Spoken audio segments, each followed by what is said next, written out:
नमस्कार विद्यार्थी मित्रांनो, चला तर आज आपण MPSC आयोगाचं 11 जून 2025 रोजी आलेलं जे घोषणापत्र आहे राज्य सेवा मुख्य परीक्षा 2024 या परीक्षेच्या प्रथम उत्तर तालिकेवरील हरकती केवळ ऑनलाईन पद्धतीने सादर करण्याबाबतचं आलेलं हे महत्त्वाचं अपडेट आहे. तर महाराष्ट्र लोकसेवा आयोगामार्फत 27 ते 29 मे 2025 या कालावधीमध्ये घेण्यात आलेली राज्यसेवा मुख्य परीक्षा 2024 जी आहे या परीक्षेच्या भाषा जे आहे पेपर 2 आणि मराठी भाषा, इंग्रजी भाषा, सामान्य अध्ययन पेपर 1, पेपर 2, पेपर 3 आणि पेपर 4 या वस्तुनिष्ठ स्वरूपाच्या एकूण 5 प्रश्नपत्रिकांच्या 4ही संचाच्या प्रथम उत्तर तालिका आयोगाच्या या संकेतस्थळावर प्रसिद्ध करण्यात आलेल्या आहेत.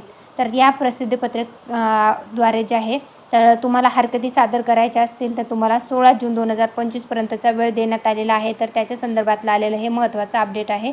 राज्यसेवा मुख्य परीक्षा 2024च्या ज्या उत्तर तालिका आहेत त्याच्यावर हरकती करण्यासाठीचं महत्त्वाचं अपडेट आलेलं आहे. धन्यवाद.